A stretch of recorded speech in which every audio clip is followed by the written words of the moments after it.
이들은 쉽게 비트코인을 던지려고 매집한 게 아니라는 사실, 지금은 할 때가 아니라 모아갈 때라는 것을 행동으로 보여주고 있고. 네, 여러분 반갑습니다. 비트캐쳐입니다. 비트코인은 지속적으로 103K에서 105K 구간을 눈치 보기 싸움을 해주면서 횡보를 하고 있는 가운데, 최근 비트코인 정체의 원인이 됐었던 미중 무역 관세에 대해서 백악관은 이번에 트럼프와 시진핑이 이번 주에 통화를 할 가능성이 높다, 그러면서 통화를 하면서 이런 갈등에 대해서 타결을 할 것이다 라는 지금 기대감을 심어주고 있는 상황입니다. 그리고 추가적으로 미국 상무부 장관인 하워드 러트닉조차 최근 공식 석상에 나와서 오늘 밤 미국과 인도의 전략적 파트너십에 대해서 연설을 했고, 우리 두 나라는 지금 훌륭한 관계를 믿고 있다, 지금 양국 모두에게 이익이 되는 무역 협정이 곧 체결될 것으로 낙관한다. 어쨌든 간에 미국 무역에 있어서 굉장히 중요한 역할을 하는 의사결정자가 무역 전반적인 타결에 대한 낙관을 한다라는 거, 여기서 더 최악으로 가기보다는 잘 풀려서 나갈 것이라는 우리가 힌트를 볼 수 있고, 그리고 트럼프 시진핑 또한 이번 통화에서 서로 싸우자고 과거처럼 위협하고 압박하려는 의도보다는 서로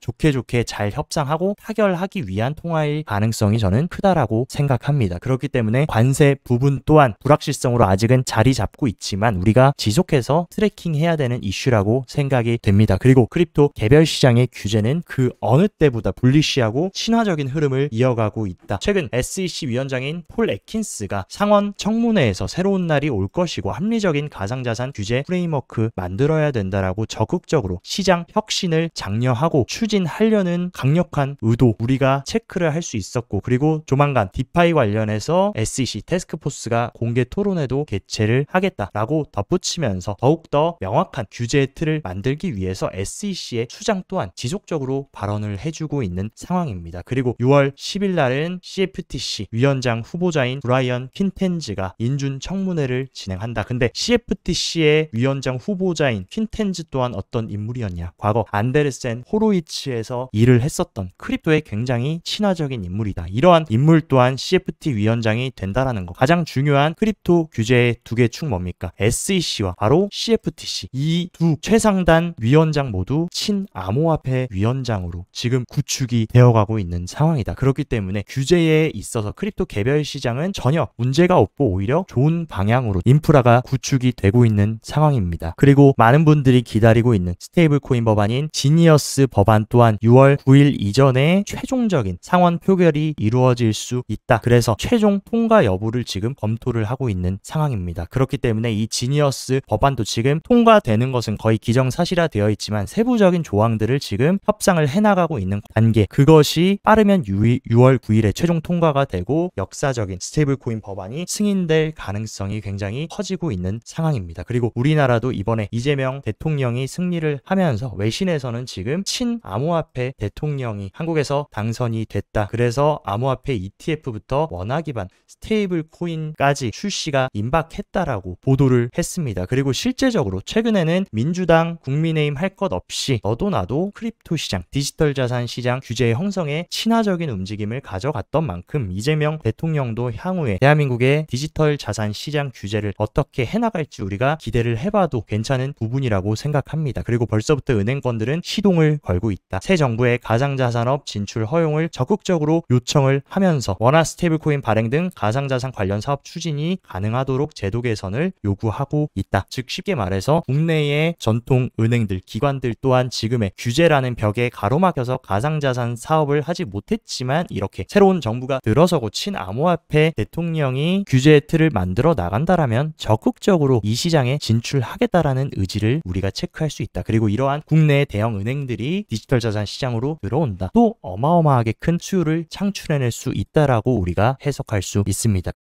그리고 비트코인 가격에 있어 가장 중요한 수요 단위인 비트코인 현물 ETF 유입 같은 경우는 3일 연속으로 관세와 금리 인하 불확실성에 의해서 매우 큰 유출이 나왔는데 다시금 어제부터 세 자릿대의 유입세로 전환이 된 상황입니다. 그리고 더 재밌는 사실은 이더리움 현물 ETF는 지금 계속해서 연속으로 자금이 유입되고 있다. 이 부분에 대해서도 우리가 주목을 해야 되는 부분 같습니다. 비트코인이 오히려 ETF 유출이 나올 때 유입세가 더 거세진다는 거, 분명히 이더 ETF ETF에 대한 기관들의 수요도 점진적으로 상승하고 있다라고 우리가 볼 수 있다. 그리고 블랙록의 비트코인 현물 ETF인 IBIT는 지금 전 세계의 모든 ETF 중에 전체 운용 자산 23위에 위치하면서 어마어마한 지금 비트코인 현물 ETF의 흥행을 보여주고 있습니다. 불과 비트코인 현물 ETF가 출시된 지는 지금 1.4년, 즉 한 살밖에 안 됐다라고 볼 수 있는데, 이러한 상단에 있는 쟁쟁한 ETF들 다 기본적으로 20년, 30년 넘는 ETF들도 많다. 근데 이 사이에서 비트코인이 1년 만에 23위에 위치했다라는 거, 어마어마한 비트코인 ETF의 인기를 우리가 실감할 수 있는 부분이라고 생각합니다. 그렇기 때문에 절대 이것은 우리가 그냥 지나쳐 넘어갈 게 아니라 어마어마한 시대적인 변화와 시대적 현상, 그리고 기록들을 지금 비트코인 현물 ETF가 세우고 있다라는 것을 명심해야 됩니다. 그리고 최근 비트코인 추가 매수를 암시했던 세일러는 이번에 또 705개의 비트코인을 매수했다라고 공식적으로 발표했으며, 발표를 하기에 무섭게 바로 스트래티지는 연 10% 배당 우선주 IPO를 발표해가지고 또다시 자금 조달해서 비트코인을 매수하려고 한다. 정말 이 세일러의 이런 비트코인에 대한 확신과 열정 하나만큼은 정말 우리가 인정하고 어마어마하다라는 것을 이번에도 볼 수 있었습니다. 그리고 또 재미난 소식, 일본의 스트래티지인 메타플래닛은 사상 처음으로 거래가치와 거래량 모두에서 일본 전체 주식 1위에 위치를 하면서 어마어마한 일본 주식시장에도 관심 종목이 됐고, 특히나 이런 식으로 비트코인을 세일러의 전략에 따라서 무한 매집하니까 엄청나게 주가부터 지금 거래량까지 폭등을 하고 있는 모습, 분명히 이러한 흐름들, 세일러와 메타플래닛의 성장을 보고 많은 기업들이 지금 비트코인을 전략 재무 자산으로 채택하는 것이 아닌가라는 생각이 듭니다. 그리고 세계 최대 채굴 기업인 마라홀딩스도 5월 달에 950개의 비트코인을 채굴을 했는데 매도를 하지 않았다. 상식적으로 생각해보면 채굴 기업들이 돈 버는 거는 뭡니까? 비트코인 자금 들여서 채굴해가지고 비트코인 팔아가지고 돈을 버는 기업이 채굴 기업이다. 근데 채굴 기업이 비트코인 채굴했는데 팔지 않고 계속 보유한다라는 거, 쉽게 말해서 이 시장을 낙관하고 있고, 지금 팔기보다는 잘 보유했다가 가격이 더 올라갔을 때 팔아서 큰 수익을 내려고 하는 의도라고 볼 수 있습니다. 그만큼 채굴 기업들도 비트코인을 지금은 팔 때가 아니라 모아갈 때라는 것을 행동으로 보여주고 있고, 그리고 또 다른 최상급 채굴 기업인 클린스파크 또한 5월 달에 비트코인 채굴량이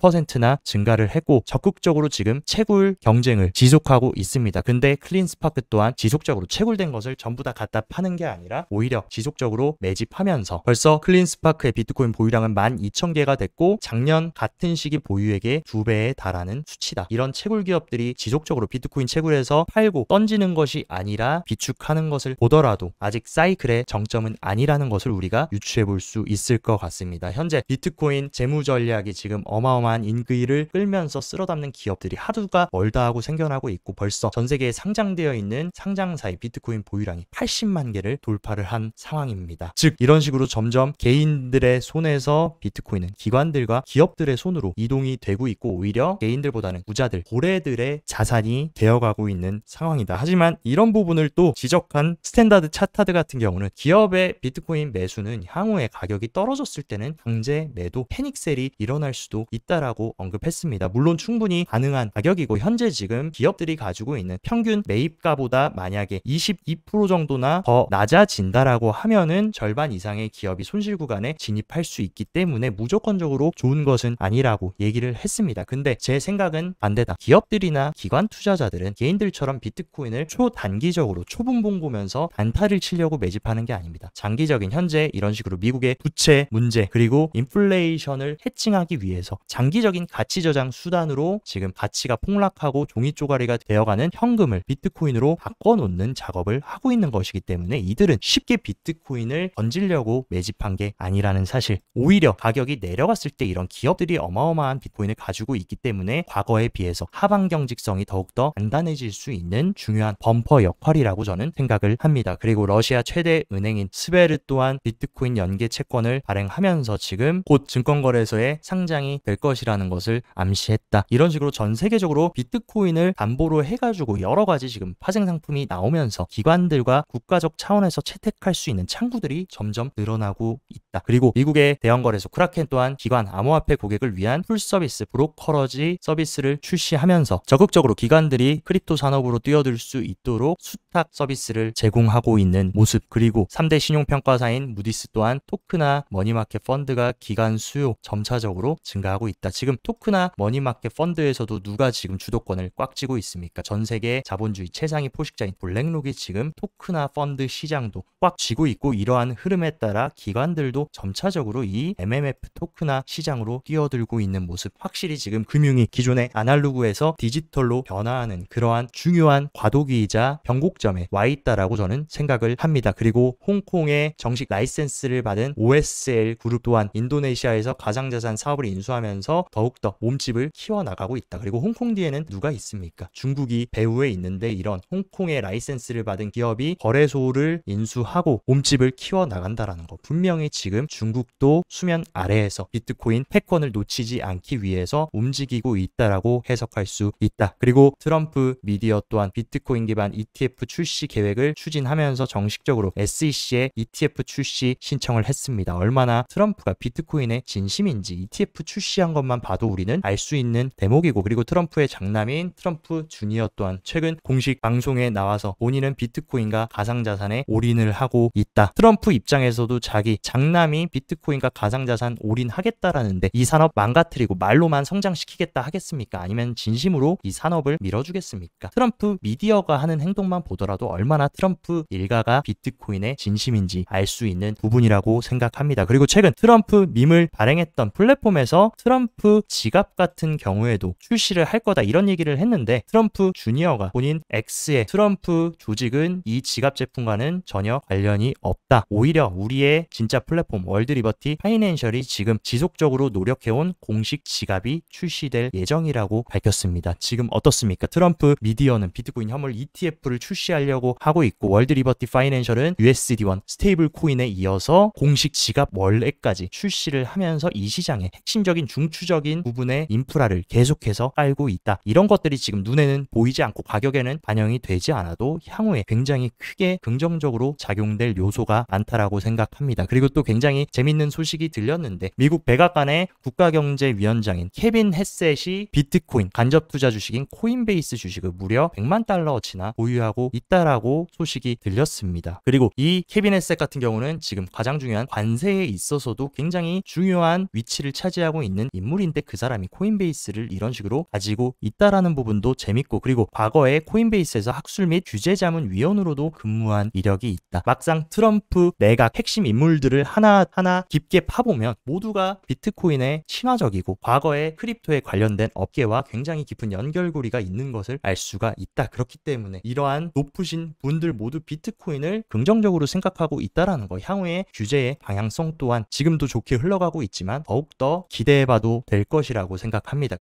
그리고 미국발 스테이블코인 발행사 USDC 서클 같은 경우도 지금 최근 IPO를 진행하고 있다라고 얘기했는데, 오히려 기업 공개 규모를 확대하면서 기업 가치 10조 원으로 상향해서 목표를 발표했다. 그만큼 확신이 있고 이 스테이블코인이 향후에 매우 중요한 금융시장의 핵심적인 슈퍼 앱이 될 거라는 것을 알았다는 듯이 적극적으로 공모가 상향을 해서 자금을 조달을 하고 있는 상황. 그리고 기관들 누가 지금 적극적으로 매집하고 있습니까? 블랙록과 아크가 대규모 매수를 진행하고 이 미국발 스테이블코인 USDC를 밀어주려고 한다. 그리고 국가도 스테이블코인 법안을 채택하면서 국가적 차원에서도 스테이블코인 시장을 밀어주려고 한다. 이 시장이 이대로 꼬꾸라지고 시즌이 종료가 되겠습니까? 더욱더 확장되고 성장하는 국면으로 가겠습니까? 그리고 두바이 금융서비스청은 리플의 스테이블코인 RLUSD 사용 승인까지 정식으로 하면서 국제금융센터 DIFC가 합법적으로 사용될 전망이라고 밝혔다. 그리고 본격적으로 리플은 중동 시장에 점유율을 가져가면서 적극적으로 여러 가지 리플 레저 결제 시장과 스테이블 코인을 확장시키고 있는 이러한 부분도 매우 중요한 요소라고 생각합니다. 그리고 솔라나도 공식적으로 발표했는데, 솔라나 재단이 두바이의 가상자산 규제 당국인 바라와 MOU를 정식으로 체결하면서 솔라나 또한 본격적으로 중동에 진출을 하려는 모습을 가져가고 있고, 확실히 지금 우리가 눈치챌 수 있는 거, 미국발 알트코인 프로젝트들은 지금 현물 ETF 상장 준비와 함께 적극적으로 추가적으로 지금 펀더멘탈을 지속적으로 구축해 나가고 있다. 그렇기 때문에 향후에 알트코인 시즌이 오더라도 예전처럼 모든 자발트부터 밈코인 전부 다 올라가는 시장이 아니라 분명히 옥석을 가려가지고 장기적으로 펀더멘탈이 있고 살아남을 수 있는 그런 알트코인들은 저는 충분히 전망이 좋다라고 생각합니다. 그리고 이더리움의 공동 창립자인 조 루빈 또한 여러 국부 펀드들과 이더리움 인프라 관련 논의를 하고 있다. 그러면서 국부 펀드들이 지금 이더리움 생태계의 레이어 1, 레이어 인프라 구축에 관심을 보이고 있다. 이러한 어마어마한 지금 빅머니들이 이더리움에도 계속 눈독을 들이고 있고 적극적으로 지원을 하려는 모습을 보여줬습니다. 그리고 실제 최근 이더리움의 분위기도 이전과는 완전히 다른 양상을 보여주고 있는 만큼 우리가 이더리움도 지속적으로 트래킹해서 관심을 가져야 될 것 같습니다.